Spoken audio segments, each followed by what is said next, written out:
तो बहुत रोने लगी। हिमाचल ने सांत्वना दी। जो विधि लिखा लीलार, देव धनुज मुनि नाग, कोई ना मेटन हार। जो हमारी गुड़िया के भाव में जैसा अगर पति लिखा है तो इसको वो मिलेगा। पार्वती को सब सुन रही थी बात, इतनी हो जाओ या इतनी हो जाओ, वो तो पूरी जगत जननी थी। उसने अपनी माँ को छोटी सी ने माता पिता को समझाई, पिताजी तुम क्यों टेंशन ले रहे, अगर मेरे भाग में बावला ही पति लिखा तो मिलेगा मुझे, वो तो मिलेगा। मैं यहां नहीं जाऊंगी तब मुझे कहीं और भी हाथ दोगे बहुत बढ़िया, वो ऐसा हो जाएगा जैसा मेरे हाथ में लिखा वो वैसा ही हो जाएगा।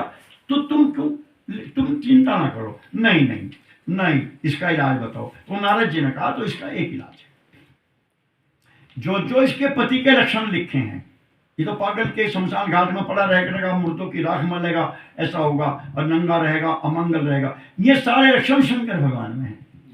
और महादेव तो शिव जी हैं कि हाँ, वो तो शिव जी हैं कि वो मिल सकते हैं ना। कहने लगे अगर हमारी बिटिया को शिव जी मिल जाए तो क्या बात है, पर कहाँ हम, कहाँ हमारी बिटिया और कहाँ शिव जी, वो क्यों बयान लगे। उन्होंने तो सती को ही पहले वहां तक त्याग दिया था, वो जल की मैं तो ब्याह करने की नहीं। उन्हें तो बैराग हो रहा है, वो तो बैराग होकर दुनिया में घूमते हैं, वो तो ब्याह करने के ही नहीं अब तक बिल्कुल भी। कामदेव कोई वो तो वो कर देंगे अब जब सब। तो उन्होंने कहा नारद जी ने देखो मैं तो दोनों इलाज बता दिए,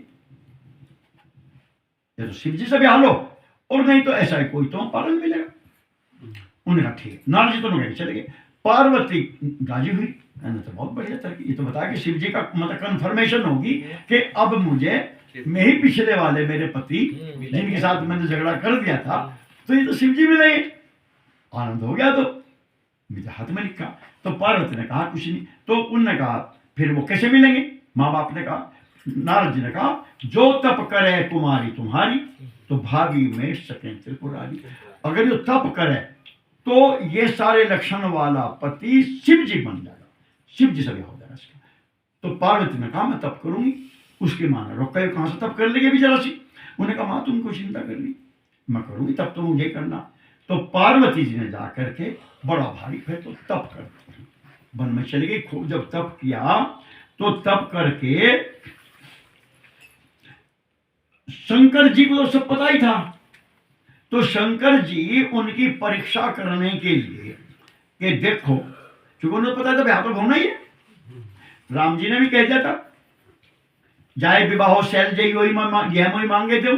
भगवान आए थे शिव जी के पास याचना करने, मुझे एक चीज दे दो कि शैल जा माने हिमाचल की लड़की पर्वत की शैल की जो पुत्री है उससे जाओ ब्याह कर दो।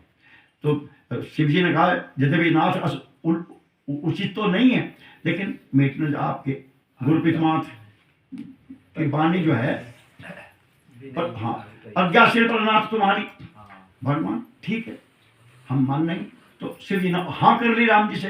तो फिर उन्होंने सोचा अब ब्याह को तो इनसे होना ही है, तो अब थोड़ा सा मनोरंजन करो। तो वे ऋषि भेजे, सप्त ऋषि जाके पार्वती की तपस्या, वो देखो कितनी कैदी है, तप वाके कर रही है, घरों चल जाएंगे।